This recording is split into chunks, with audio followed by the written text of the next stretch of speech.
Welcome to our channel. मैं हूं सुबह और मैं हूं शाम। आज हम बात करने वाले हैं आतिफ असलम के बारे में और यकीन नहीं आता कि कल हम जो है वो आतिफ असलम का एक सक्सेसफुल कॉन्सर्ट अटेंड करके आए। आप क्यों झूठ बोल रही हो लोगों से? क्योंकि आतिफ असलम को तो हम गाड़ी में सुनते हैं, टीवी पे देखते हैं। हमारी कहाँ ऐसा ड्रीम पूरा हो सकता है कि हम उनको सामने से देखें? यानी इस फील्ड में आतिफ असलम पता नहीं कितने सालों से हैं और पाकिस्तान में वो कॉन्सर्ट करते थे या अब नहीं करते हैं, लेकिन पहले किया करते थे। मगर कभी इत्तेफाक नहीं हुआ कि हम उनके कॉन्सर्ट में गए और हमने ये सोचा भी। तो आपके पास सबूत क्या है कि हम गए थे? वीडियोस हैं, तो आप लगा दीजिएगा ताकि लोगों को यकीन आ जाए। तो आपके साथ एक और वाकया हुआ था, वो क्या हुआ था?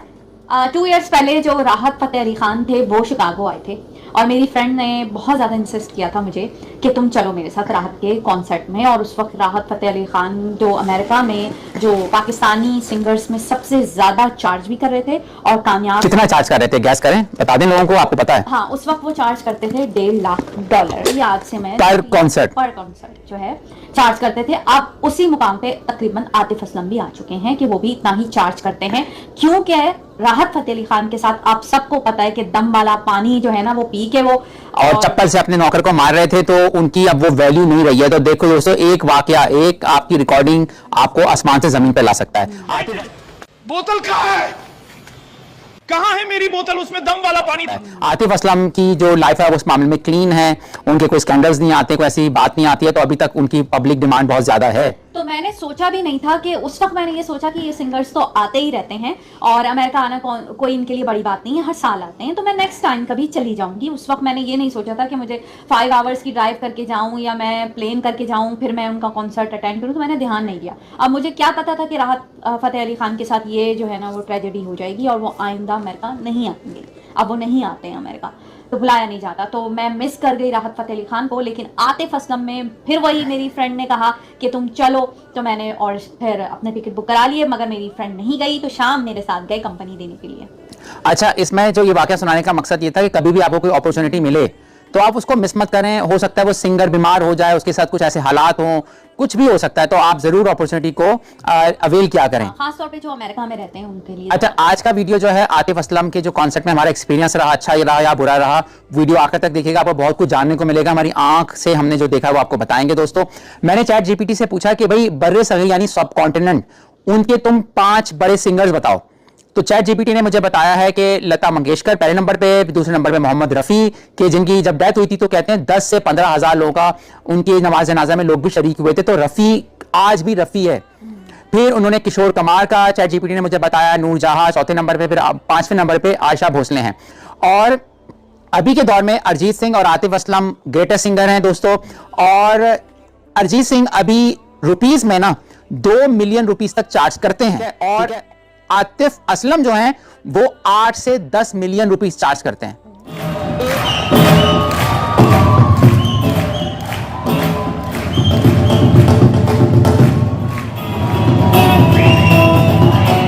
एक कॉन्सर्ट के आप इसको, क्योंकि बाहर आते हैं तो वो डॉलर्स में कन्वर्ट करके इतना ही हो जाता है ना, $1 लाख, $1.5 लाख। तो आतिफ असलम का भी जो टूर चल रहा है, मेरे ख्याल में इनका लास्ट मिशिगन में था, उससे पहले ये टोरंटो कनाडा में गए थे, 10 से 14 सितंबर वहां पर थे। हम नहीं रहते, हम मिस कर दिया। फिर ये यूएसए में आए और शिकागो गए, लॉस एंजलिस गए और फिर यहां पर आए हैं। तो हम बहुत लकी थे। एक और बात है, आतिफ असलम वो पाकिस्तानी वाहिद सिंगर हैं जिनकी कनाडा के सारे जो है टिकट सोल्ड आउट हो गए थे जहां उनका कॉन्सर्ट था। स्टार्ट करते हैं अपनी आंखों देखा हाल। सबसे पहले इस कॉन्सर्ट में मैं और सुबह जाने में इतने ज्यादा आमादा नहीं थे, रिलेक्टेंट थे कि यार मजा नहीं आएगा, बोरियत ना हो। लेकिन जैसे ही हम एंटर होते हैं उस हॉल में तो मुझे पता चल गया कि ये वर्थ मनी है, ये पैसा लगता है और ऐसा लगता है कि जो आपको उससे ज्यादा फायदा देता है। यानी एक्सीडिंग द कंज्यूमर एक्सपेक्टेशंस वाली परफॉर्मेंस थी आतिफ असलम की। तो हम आते साथ ही गए, वहां पे हजारों लोग थे, 4 से 5 हजार लोगों के सिटिंग एरिया था। टिकट्स डिपेंड करता है कि आप कितना क्लोज बैठे हैं आतिफ असलम से। $200, $150, $80 का टिकट था। 250 से लेकर मतलब $80 से 250 तक के चार्ज थे। हाँ, हमने तो सबसे लोवेस्ट लिया हुआ था, हम ऊपर की तरफ थे, लेकिन वहां से अच्छी हमारी कैमरा से पिक्चर्स और वीडियोस आ रहे थे। दोस्तों, लोग बैनर्स लेके आए हुए थे, मुझे बहुत अच्छा लगा कि जो आपको एंटरटेन करता है, जो आपको आपके रोमांस में आपके साथ होता है। अगर आप किसी से प्यार करते हो तो आप आतिफ असलम के गाने लगाते हो, अरिजीत के गाने लगाते हो, तो आप लॉन्ग ड्राइव पे होते हो, तो लोग बड़े बड़े से लिख के लाए हुए थे, बच्चे बड़े, कि we love you Atif Aslam. तो बैनर्स वाली बात, ये बात बहुत अच्छी लगी। श्याम, मैं एक बात बताना चाहूंगी आपको, शायद मैंने कभी नहीं बताई हो, कि इससे पहले जो आतिफ असलम, वो जेल कोई उनका ग्रुप था, उसमें वो जल हाँ आई थिंक जल ग्रुप था, क्योंकि वो उस वक्त इतना फेमस नहीं थे और मैंने भी कोई कभी इतनी तवज्जो नहीं दी। बेसिकली मुझे कोई आतिफ असलम, मैं इतनी फैन नहीं थी उनकी, लेकिन हुआ ये था कि जब फर्स्ट इनके साथ यही होता है कि शुरू में एसआरपी की फैन नहीं थी, एसआरपी की फैन हो गई। इनको पहले पिज्जा अच्छा नहीं लगता था, पिज्जा अच्छा नहीं लगा, तो ऐसा ऐसा चीजें जो इनको पसंद नहीं थी अब अच्छी लगती जा रही हैं। नहीं, उसका रीजन होता है ना, पहले रीजन पता है क्या था? रीजन ये था कि मैं आप लोगों को एक बात बताती हूँ। एक टीवी पे, पाकिस्तान की टीवी पे एक प्रोग्राम आता था प्राइवेट चैनल पे, उसमें मेरे एक टीचर थे जो कि मैं नाम नहीं बताऊंगी, पाकिस्तान के बड़े फेमस टीचर आते हैं वो। उन्होंने जो, उनका काम ये था कि वो अक्सर टीवी पर आकर जो है ना, वो आगे आने वाले हाल बताते थे आपको कि क्या होने वाला है आपके साथ। तो आतिफ असलम का स्टार्ट था, वो इतने ज्यादा फेमस नहीं हुए थे, तो उन्होंने जरा सा आतिफ असलम का जो है वो बता दिया था, जायचा जो होता है, कि भाई आपकी बहुत कामयाबी तो है लेकिन थोड़ा सा ना डाउन है, आपकी सितारे गर्दिश में है। भाई आतिफ असलम को तो गुस्सा आ गया, वो तो टीचर पे ही चढ़ दौड़े थे, क्योंकि वो खुद भी उस वक्त यंग थे, ये बात है ना, इमोशनल ज्यादा होता है बंदा। तो उन्होंने बता दिया, फिर मतलब उनको भी, टीचर को भी यही फील हो रहा था कि ये लड़का ज्यादा बदतमीजी कर रहा है या बहुत ज्यादा बोल रहा है, मतलब हार्श हो गए थे ना आतिफ असलम बहुत ज्यादा, तो इस पर टीचर को भी अच्छा नहीं लगा था। और ये इतना ज्यादा एक तरह का लाइव शो था जिसमें आतिफ असलम आए हुए थे, और तो मुझे एज थी उनकी, तो मुझे अच्छा नहीं लगा था कि ये देखो इस लड़के को बिल्कुल ख्याल नहीं है, कैसे टीचर से बात कर रहा है, और हम इतनी रिस्पेक्ट दें टीचर को। तो उस वक्त फिर मैंने कभी इतना ज्यादा, मेरे जहन में ये माइंड में बैठ गया कि लड़का रूड लड़का है। आतिफ असलम की ये बात याद आई, इमोशनल थे। उनका यूट्यूब पर आज भी वो वीडियो पड़ा हुआ है, वो बहुत ही रेयर नायाब वीडियो है जिसमें कोई होस्ट उनसे गाना गवाता है, वो बेचारे, उनको कोई भी नहीं जानता, वो खुद से कह रहे हैं भाई भाई मुझसे बात कर लो, भाई मेरे भाई अमेरिका में रहता है भाई। तो देखें एक बंदा जो इस तरह से अपने आप को पहचान करवाने की कोशिश कर रहा है, आज उससे लोगों की पहचान है। और मेरे भाई को और भाई कनाडा में होते हैं, उनको मैसेज दूंगा कि जल्दी से वापस आना और ज़्यादा देर नहीं लगाना। जो एक्टर्स ने गाने गाए हैं वो आगे बढ़ गए हैं इनकी आवाज की वजह से, तो बहुत बड़ी बात है।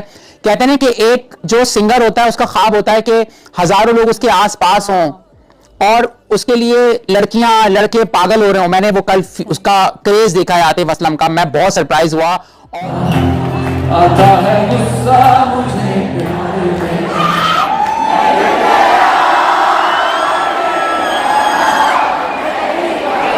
और जो परफॉर्मेंस थी आतिफ असलम की, उस पर हम मजीद बात करेंगे। तो आपको कैसा ओवरऑल लगा, आप मुझे बताएं, फिर मेरे पास तो बहुत कुछ बातें करने को है। जब मैं स्टेयर्स से चढ़ती हुई आई थी, मैंने यही सोचा कि पैसा वसूल हो चुका है, और जाते ही मुझे पहले यकीन नहीं आया कि मैं मतलब आतिफ असलम को सुन रही हूँ। फिर अपनी सीट ढूंढी, पूरा हॉल भर चुका था, वहां कोई सारी सड़कें, कहीं जगह नहीं थी, लाइट्स ऑफ हो चुकी थी, और मतलब बहुत ज्यादा अपनी ढूंढना मुश्किल हो रहा था कि हमारी जगह कहाँ पे है। लेकिन कोई भी ऐसी मिसमैनेजमेंट, बदमजगी नजर नहीं आई।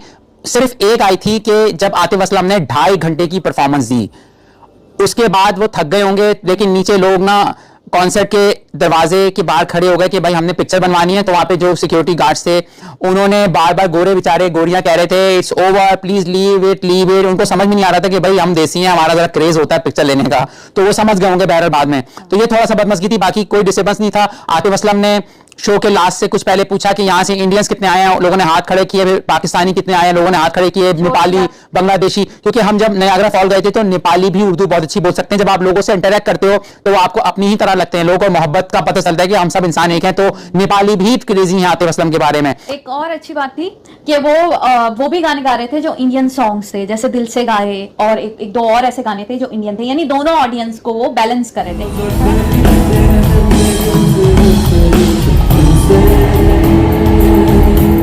बहुत अच्छा लगा था कि उसमें बांग्लादेशी लोग भी थे, ये भी एक अच्छी बात थी कि वो भी सुनते हैं आतिफ असलम को। उस कॉन्सर्ट ने मुझे सरप्राइज क्या क्या किया है। आई विश कि आप अगर हमें सुन रहे हैं तो आप भी जाएं। कोऑर्डिनेशन अलग ही था, मैंने आज तक नहीं देखा लाइव कोऑर्डिनेशन इस किस्म का कि आतिफ असलम के साथ जो पियानो बजा रहे थे, गिटार बजा रहे थे, या जो उसकी लाइट्स थी उसको एडजस्ट कर रहे थे वक्त के हिसाब से, वो आपस में कम्युनिकेट इतना नहीं कर रहे थे। यानी उनकी प्रैक्टिस और अंडरस्टैंडिंग इतनी अच्छी थी कि आतिफ असलम को पता था मैंने अगला गाना कौन सा गाना है, और पीछे वालों को पता था हमने ये म्यूजिक बजाना है, और ढोल वाले को भी पता था मुझे ढोल कब बजाना है। ये मेरे लिए सरप्राइज था कि क्या जबरदस्त अनसैड कोऑर्डिनेशन था, बगैर कहे कोऑर्डिनेशन है। और आतिफ असलम ये नहीं कि 6 मिनट का गाना पूरा गाएंगे, उनको 2 से 3 जुमले सुनाने हैं और सबको पीछे याद है कि इसके बाद अगले जुमले ये आने हैं, नए सॉन्ग के आने हैं, तो उस पर वो अलग म्यूजिक चेंज कर देंगे। तो मुझे कोऑर्डिनेशन जबरदस्त लगा।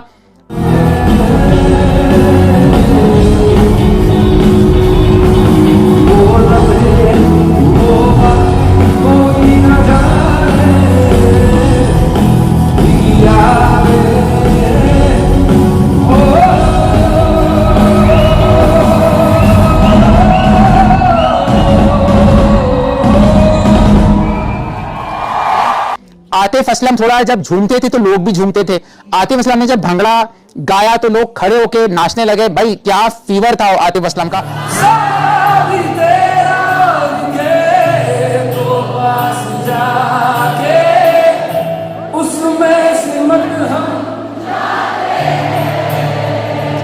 मुझे इस बात में खुशी हुई कि सिर्फ एंटरटेनमेंट और म्यूजिक है जो दोनों कंट्रीज को आपस में मिला सकता है, जिसका हमने देखा और ये सबूत। कंबाइन ही किया गया था, इंडियन और पाकिस्तानी मिलके उन्होंने जो है ऑर्गेनाइज किया था कि इंडियंस ने इंडियंस को सेल किए टिकट्स और पाकिस्तानियों ने पाकिस्तानियों को बुलाया और दोनों कम्युनिटीज ने मिलकर कंबाइन ये शो किया था। तो आतिफ असलम की मैं रिस्पेक्ट करता हूं। He is like a bridge कि अभी भी देखिए जंग हुई पाकिस्तान इंडिया की, लेकिन इस किस्म के जो फनकार हैं उनकी वजह से आप हमें सुनते हैं, हम आपको सुनते हैं और हम एक जैसा खाना खाते हैं, एक जैसी जबान बोलते हैं। तो Atif Aslam is like a bridge. उन्होंने कोई ऐसी बात नहीं की, हल्का सा वहां पे कुछ शुरू हुआ था नारे लगाना, लेकिन वो सिर्फ 1 से 2 मिनट का था। शुक्र है ऐसा नहीं हुआ फिर कि भाई आप अपने कंट्री को रिप्रेजेंट नहीं करो, बल्कि आप एंटरटेनमेंट, रोमांस, लव को रिप्रेजेंट करो। और वहां में दिख रहा था कि मतलब लोगों के दिलों से मोहब्बत नहीं खत्म हुई है अभी भी। वो लोग जो इंडियंस फैन भी थे और बांग्लादेशी फैन भी थे वो मोहब्बत में आए थे। इसके लिए मैं नादिया खान के बारे में बोलूंगा। ये जो नफरत फैला रही है मोहतरमा चंद व्यूज की खातिर कि इनके घर में जो बिल्स दिया जा रहा है हमें नहीं पता कौन दे रहा है, लेकिन हमें यह पता है कि जो बाकी फनकार है वो बेचारे दाल रोटी उनकी चलती है। तो ये पीछे पड़ी रहती है कि फनकार इंडिया में क्यों काम कर रहे हैं, तुम फिर घर के बिल्स पे कर दो आतिफ असलम के। तो नादिया खान जैसे लोग नफरत फैलाते हैं, लेकिन आतिफ असलम जैसे लोग, फवाद खान जैसे लोग, हानिया आमिर जैसे लोग चाहते हैं कि दोनों मुल्क आपस में मिलकर काम करें। तो ये बात जरूरी जानना है। अच्छा, 2.5 घंटे तक आतिफ असलम की परफॉर्मेंस में बिल्कुल फ्लॉलेस थी। मैं इसके लिए हैरान हो गया कि उन्होंने कोई पानी का घूंट मेरे सामने नहीं पी रहे थे। लाइव था शो, लाइव गा रहे थे 2.5 घंटे तक। सिर्फ वो 10 मिनट के लिए गैप बीच में ब्रेक लेने गए थे। और जैसे आप उनको गाड़ी में गाना सुनते हो ना टीवी में, वही आवाज उनकी लाइव भी थी। यार ये मैं कहता हूं हर सिंगर ऐसा नहीं कर सकता। इसके लिए जो पठान सिंगर हैं रहीम शाह, मुझे ऐसा लगा वो भी ऐसी परफॉर्मेंस दे सकते हैं, क्योंकि हमने उनकी 14 अगस्त के दौरान सुनी थी और उनकी आवाज उनसे मिलती जुलती है। कि आतिफ असलम के पास एक नेचुरल गिफ्टेड वॉइस है जो भाई गले से आती है और आपके दिल पर जाती है।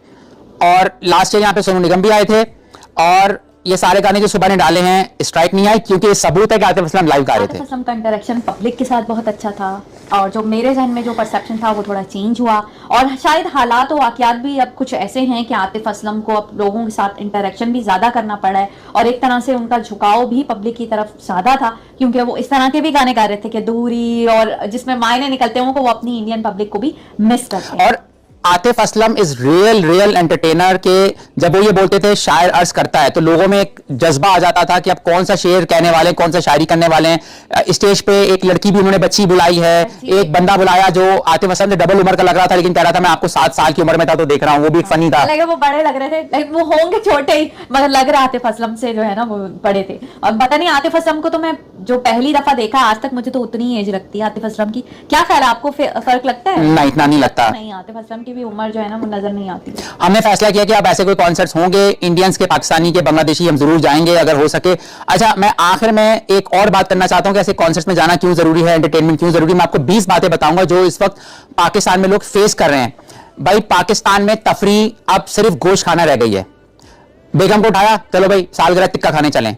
दूसरा है कि कराची में ड्रामा, थिएटर, सिनेमा, पार्क्स नहीं है, ठीक है। उनकी सिर्फ एंटरटेनमेंट है खाना। फिल्में जो हैं वो बिल्कुल बेकार बन रही हैं। फॉल्ट मतलब इसमें किसका है, आवाम का तो नहीं है ना, जो दिखाने वाले जो बनाने वाले हैं उनका है। खेल और स्टेडियम तबाह हो गए हैं। क्रिकेट का हाल तो सबके सामने ही आ चुका है कि खत्म है। हाँ, जो पाकिस्तान ले दे के ड्रामे बनाता था वो अब इंडिया में बैन है, तो उस पर भी अब लोग रो रहे हैं कि हमें तनख्वाह नहीं मिल रही है, व्यूज इतने ड्रामों के अब नहीं मिल रहे हैं, तो वो ड्रामे की भी इंडस्ट्री ऐसा ऐसा लग रहा है नीचे चली जाएगी। तो जो कंप्लेन करें कि उन्हें टाइमली चेक नहीं मिल रहा है। हाँ, हम किसी और वीडियो में बात करेंगे हम ड्रामों में क्या मसले हैं कि हर वक्त शादी शादी शादी, मगर आज का हमारा मौजूद नहीं है। अच्छा, अब आपके जो भारत और ईरान में जो टूरिज्म हुआ करता था वो भी कम हो गया है। हमारे यहाँ लोग एक शहर से दूसरे शहर भी नहीं जाते हैं घूमने। यूएसए में तो लोग हर वक्त गाड़ी पे बहुत घूम रहे होते हैं, इसकी भी कमी है। फिर और हमारा एंटरटेनमेंट क्या होता है कि अगर कोई लड़ाई हो गई है सियासतदानों की तो रात को वो बैठ के देख रहे हैं खबरें, ये हमारा एंटरटेनमेंट है। यानी जो कॉन्फ्लिक्ट्स होते हैं इंडिया पाकिस्तान के, वही खबरें हमारी एंटरटेनमेंट है। पानी के मसाइल, बिजली के मसाइल, सड़कें का मसला है और सिक्योरिटी के मसाइल हैं। आतिफ असलम के साथ साथ एक और अहम वाकया हुआ है, सुबह की सालगिरह भी है, तो समझे ये तोहफा था आतिफ असलम को इनको कॉन्सर्ट पे ले जाना। तो आप लोग भी कमेंट्स में बर्थडे विश कर दीजिएगा। She is really nice, thank you so much. और आपको आतिफ असलम कैसे सिंगर लगते हैं ये भी बताइएगा। टेक केयर, बाय बाय, और लाइक जरूर कीजिएगा, मोहब्बत आपके लिए। Thank you so much.